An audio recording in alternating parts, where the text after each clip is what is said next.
네, 안녕하세요. 미국 주식 멘탈 케어하기 멘탈이 전부다입니다. 우리가 흔히 주식을 평가할 때 사용하는 지표 중에 PER이 있습니다. PER은 현재 주가가 주당 순이익 대비 몇 배인지를 나타내주는 지표인데요. 이걸로 해당 기업이 현재 벌어들이고 있는 수입 대비 주가가 고평가되었는지 저평가되었는지를 일반적으로 평가합니다. 단 PER에는 치명적인 단점이 있는데요. 바로 현재의 수익과 주가를 이용해서 계산을 하는 만큼 미래의 가치를 반영하기는 힘들다는 단점입니다. 이로 인해 현재 가치보다 미래 가치를 보고 투자를 해야 하는 성장주에 대해서는 PER로는 올바른 판단을 내리기가 어렵습니다. 그럼 이런 성장주들은 어떤 방법으로 평가를 해야 할까요? 여러 방법들이 있겠지만 오늘은 그 중에서도 성장주 평가에 가장 많이 사용되는 지표 중에 하나인 PEG에 대해 얘기해 보도록 하겠습니다. PEG란 Price per Earning to Growth Ratio라고 해서 말 그대로 PER을 기업의 성장률로 나눈 값을 얘기합니다. 기본적인 공식은 PER 나누기 EPS의 성장률이 되겠습니다. 이 방법을 사용하면 PER로는 제대로 평가할 수 없는 기업의 성장 가능성을 밸류에이션에 포함시킬 수가 있게 됩니다. 일반적으로 PER이 높은 주식을 고평가라고 얘기를 하는데요. 만약 주식의 EPS 성장률이 높다면 PER이 높다고 해서 일괄적으로 고평가라고 단정 지을 수는 없게 됩니다. 만약에 기업의 EPS 성장률이 굉장히 높다면 웬만큼 높은 PER이 오히려 저평가가 될 수도 있는 겁니다. 그럼 이 PEG는 어디서 확인을 할까요? 가장 쉬운 방법은 야후 파이낸스에서 확인을 하는 겁니다. 야후 파이낸스에 들어가셔서 스태티스틱스 항목을 가보시면 여기에 PEG를 확인하실 수 있습니다. 여기서는 야후 파이낸스가 수집하고 있는 애널리스트들의 향후 5년간의 이 기업에 대한 EPS 성장률을 반영을 해서 PEG를 구한 건데요.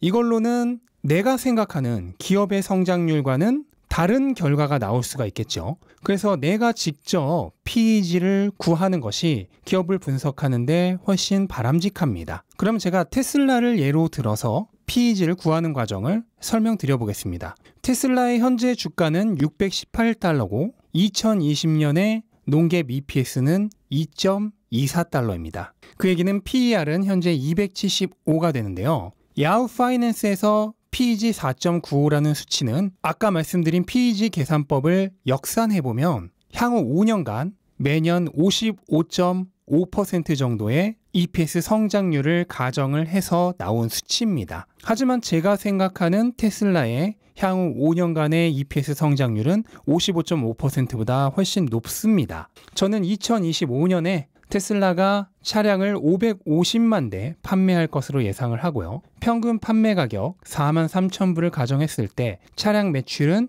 2,365억 정도를 생각하고 있습니다. 거기에 보험이라든지 차량 공유라든지 이런 기타 매출을 500억 달러 정도 추가하면 총 매출은 2,865억 정도를 생각을 하고 있고요.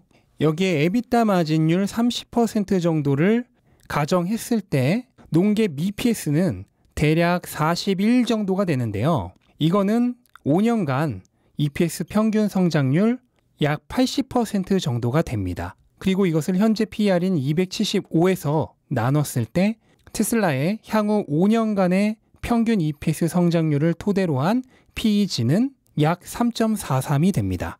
제가 생각하는 테슬라의 PEG는 야후 파이낸스에 적혀있는 PEG보다 훨씬 낮습니다. 어떤 기업이든지 좋으니까 이렇게 단순히 사이트에 적혀있는 숫자를 신봉하지 마시고 여러분만의 계산으로 여러분만의 PEG를 구해보시는 것이 좋습니다. 참고로 야후 파이낸스가 말하는 다른 기업의 PEG를 몇 개만 보자면요. 우선 시가총액 1위 기업인 애플의 PEG는 1.84, 그리고 미국의 최대 유통 공룡인 아마존의 PEG는 1.71, 그리고 미국 최고의 인터넷 관련 기업인 구글의 PEG도 1.71입니다. 이처럼 이미 어느 정도 성숙기에 접어든 빅테크 기업들의 경우에는 1.7에서 1.8 정도의 PEG를 기록하고 있습니다. 자, 그러면 PEG는 어느 정도 수치가 적당한 걸까요?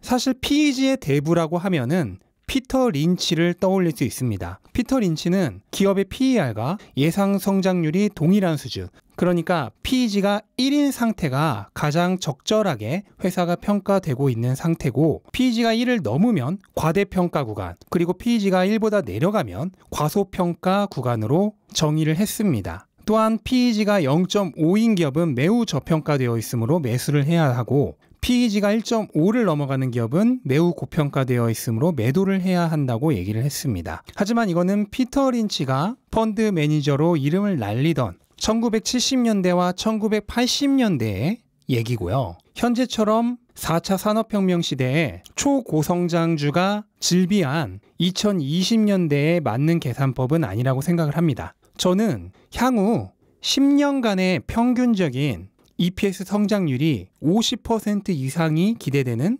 초고성장주라면 PEG 5까지도 전혀 나쁘지 않다고 생각을 합니다. 만약 어떤 주식이 현재 주가가 $250고 EPS가 $1라면 이 기업의 PER은 250이 됩니다. 그리고 순이익이 매년 50%씩 10년간 성장한다면 EPS는 10년 후에 57.7배 성장을 합니다. 한마디로 현재 $1인 EPS가 10년 후에는 57.7달러가 된다는 건데요. 이게 딱 PEG가 5인 상태죠. 그리고 그런 10년 후의 EPS에 현재 S&P 500의 평균 PER인 40배 정도를 준다면 주가는 약 $2,300 정도가 됩니다. 그러면 10년간 9배 이상 주가가 상승할 가능성이 있다는 거죠. 미국 주식시장이 10년 동안 평균 2.5배 정도 상승하는 것을 생각했을 때 시장 수익률의 4배 가까운 엄청난 수익률을 기대할 수 있는 겁니다. 그리고 저는 테슬라 같은 경우 향후 5년간 평균 80% 정도의 EPS 성장, 그리고 향후 10년간으로 계산하더라도 평균 50%의 EPS 성장을 충분히 달성할 것이라 생각을 하기 때문에 현재 테슬라의 PEG는 굉장히 낮은 상태라고 생각을 합니다. 자, 오늘은 성장주를 올바르게 평가하기 위한 밸류에이션 지표인 PEG에 대해서 알아봤습니다. 성장주는 무조건 미래의 기업 가치를 보고 투자를 하는 거죠. PER 같이 현재의 기업 가치를 평가하는 지표로 기업을 평가하는 오류를 범해서는 안 되겠습니다. 그리고 PEG 값을 구할 때도 가능하면 제가 오늘 계산한 것처럼 본인이 직접 기업의 미래 성장성을 검토해보고 스스로 구해보시는 것이 좋겠습니다. 그리고 어느 정도의 PEG가 적당하느냐에 대해서는 이런저런 논쟁이 있을 수 있겠지만 제가 오늘 보여드린 예시를 생각하시면서 스스로 적당한 PEG의 상한선도 정해보시는 것이 좋겠습니다. 네, 오늘 영상은 여기까지로 마치겠습니다. 영상 도움이 되셨다면 구독과 좋아요 부탁드리고 오늘도 좋은 하루 되시기 바랍니다. 감사합니다.